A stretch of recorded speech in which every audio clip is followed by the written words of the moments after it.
Tampa, Florida, Jim Garvin. They kind of look like a buff Hall & Oates. Introduction of the match. Tag team action. Gary Von Erich and Jim Garvin against Paul Jim Garvin, who would later become Gorgeous Jim Garvin in world-class championship wrestling. And there's nothing gorgeous about him. No. But he did have that valet Sunshine. She was gorgeous. And he always fought Iceman King Persons with the butt from Kansas City, Missouri. Jerry Oates and Bob Orton Jr. with the flamenco dance. Within just over a minute of the time remaining on television. So neither standby match was wrestled. Sounds like That stomp. is why they're called standby matches. And right now, you're viewing it in tag team action. Bill? Yes, we had 3 standby matches booked tonight. And we've already had a match that wasn't even booked with Kabuki challenging Ted DiBiase and Gary Hart challenging.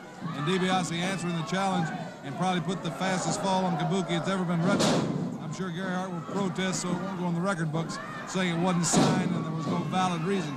But we all saw it right here. You never know. Matt Fern. Wrestling, just what's going to happen. It's always wild and willing. Forget about a buff Hall & Oates. Right now, it looks like the lead singer from Blue Oyster Cult and the lead singer from Boston just got into fisticuffs. Carl Fergie right back into the maelstrom. Is he putting the power claw on his crotch? That's a grope in my book. Hang on there, Carl. Just gracefully jump on the rope.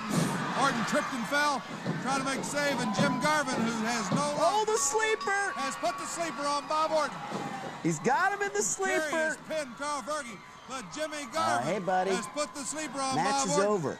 And that is one of the matches that are going to be on Jim? Mid-South Wrestling next week. Right here on television. Oh, great. Jimmy Garvin Great. and Bob Who's Orton going to clean this guy up now? Rand, stop it! We need that PA! You're killing him! He's fine. We'll be back after these messages. What are you doing? Our final match, it's 2 giants of the ring, Ken Mantell versus Bill Irwin, or as we like to call it, Who and Whoer. This event is for 1 fall or remaining television time. In the red corner at 242. What is that, a bathrobe? Dallas, Texas. Does he sleep at the Former arena World's Junior underneath the Heavyweight mat? Champion Ken Mantell. And in the blue corner at Bill Irwin looks like you walked in on your Aunt Fran while she's taking a shower. Bill Irwin. Action continues now with another standby match. Bill Irvin in the black tights and blonde hair versus the Texas All Here, put this next to my toothbrush. World's Junior Heavyweight Champion Ken And Mantell. that next to my Dob kit. Jack out, called for the bell. Boy, you know, Ken Mantell's also becoming quite renowned as a breeder of game chickens, or game roosters, you know. And Gee, how does he find the time to stay in such good shape? World's Junior Heavyweight Champion. I don't think he can make the weight anymore. But he's a man to be reckoned with. And he's right out after Bill Irwin, a youngster that we saw here a couple of years ago. And a little 69, not gay, and we're out of it. It'll be a real great bout. Of course, next week right here on Mid-South Wrestling, Ken Mantell will be facing Ted DiBiase. And as I mentioned, Jim Garvin against Bob Orton Jr., but also another title match. A title match next week for the Louisiana title. Bob Roop will defend that title against the great Kabuki.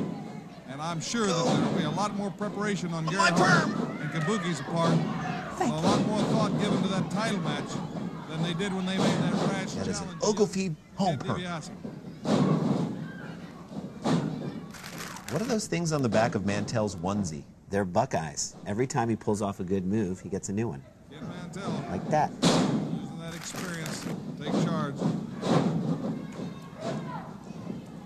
Damn these arthritic hands! Need more glucose in The me. sleeper, as you notice in the sleeper, the forearm goes underneath the chin, into the neck. I think that helps his crimps arthritis. The carotid artery. Looks like time is about to run out on this match. Yes, time is running out.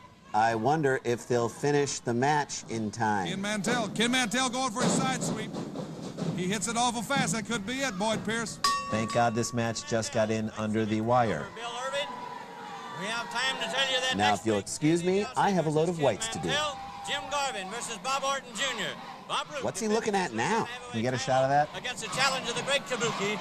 Bill Watts, thank you for another job well done. The seat is always empty. Well, that's the end of our show, but before we go, I feel like we should give out some awards. Yeah, let's give out some cheapies.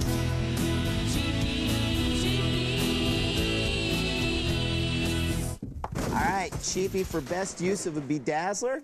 Got to give that one to Buddy Landell. The cheapie for best man cleavage goes to Mike George. And the cheapie for most assimilated foreigner, well, that's a 3-way tie between the Iron Sheik, Kabuki, and Lou Graham. Well, that's it. We hope you enjoyed our foray into the yesteryear of wrestling. Well, hold up a second. Before we go, let's get an injury report on Ron Parker's condition. Now, we're cheap seats, so we couldn't afford a sideline reporter, so we got a sideline reporter's decorative scarf, the next best thing. Decorative scarf, what's the latest on Ron Parker? Well, it doesn't look good, guys. He's in a lot of pain right now, and team doctors and ESPN Classic executives have placed him on the long-term DL until his condition improves. So it's safe to say that we're going to have to take over here for a while, huh? Oh, it's beyond safe to say that. Well, thanks, decorative scarf. Thanks, guys. Well, good luck with the show. Well, you heard it here. We've got a little show for a while. For Jason, I'm Randy. We'll see you next time on Cheap Seats without Ron Parker.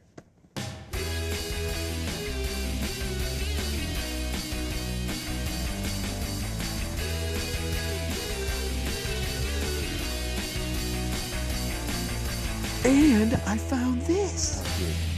To take a new